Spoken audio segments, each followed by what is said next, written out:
Jilli pirezidaantii mootummaa naannoo Oromiyaa obbo Shimallis Abdiisaan durfamu warshaalee magaalaa Galaan keessatti argaman daawwateera. Daawwannaa kanarratti aangawoonni mootummaa naannoo Oromiyaa olaanoo fi federaalaa argamaniiru. Magaalaa Galaanitti warshaa daakuu boqqolloo Federeeshinii Waldaa Hojii Gamtaa Qonna Oromiyaa, warshaa waankoo bunaa fi warshaan mana maxxansaa Meelbaa jila kanaan daawwatameera. Hojii geggeessaan Waldaa Federeeshinii Waldoota Hojii Gamtaa Oromiyaa warshaa Galaan obbo Darajjee Dheeressaa warshichi boqqolloo yuuniyenoota irraa walitti qabee daakuu boqqolloo oomishaa akka jiru dubbataniiru. Warshichi yeroo ammaa hojii guddaa hojjetaa jiruun sharafa alaa biyyaaf hambisuu danda'u siman. Yoo xinnaate waggaatti warshichi birrii miiliyoona 500 oliin hojii warshichaa sochoosaa jedhan obbo Darajjeen. Mooraa kana keessa warshoota sadii jira. Warshaamti boqqolloo hojjetu tokko yookaan biraan kana malee jira. Warshaan qulqullina oomishaa qulqulleessee ekspoortiif qopheessu jira. Warshaan inni kun immoo boqqolloo hojjetaa. Yeroo hundaa'u walumaa galatti warshooti sadan isaaniiyyuu miliyoona 60 oliin hundaa'anii waggaa waggaatti immoo yoo xinnaatee miliyoona 500 ol baafneet boqqolloo hojii kanaaf oolu binnee oomishneetti gabaadhaaf dhiyeessinachaadha. Gosi oomishaa nu asitti oomishnu meez giriis kan jedhamu kan warshooti biiraatii fi dhaabbileen nyaata adda addaa nurraa fudhatan jira. Daakuun qulqulluun daakuun nyaataaf qophaa'u jira. Furushkaan kan nyaata horiitiif oolu jira. Kanaaf isaan kun Oromiyaa keessatti Oromiyaa ala naannoowwan adda addaatti deemu keessumayyuu gargaarsa hongee wal qabatee waggaa guutuu gargaarsa iddoo adda addaatti ta'aa ture. Warshaa kana kan oomishee baasaa ture jechaadha.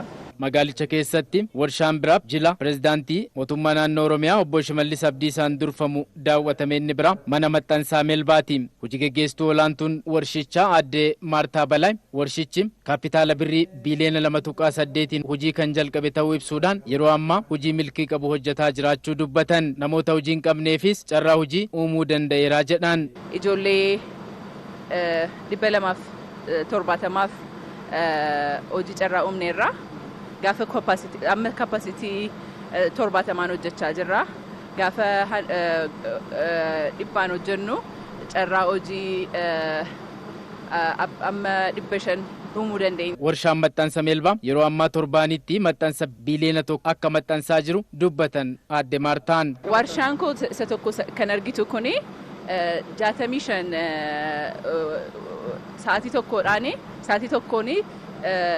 65 maxxansaa waan akkasii immoo sadiin qaba. Reeshiyoo isaa kan fudhannu per week 1 billion printii 1 biliyoonii maxxansina. Warshaan oomisha bunaa waankootis jila kanaan daawwatameera. Namoonni warshaalee kanneen keessatti carraa hojii argatan yaada kennaniin. Ani dura hojii biraan qabuyyuu manumaan ture.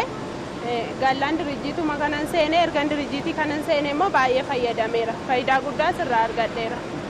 Na duraanii manumaan ta'aa ture erganas galee bakka jireenya kolleetti hin jijjiirradheera. Akkuma dhugaarraa lubban ta'e jechuudha. Meelbaan jechuudha.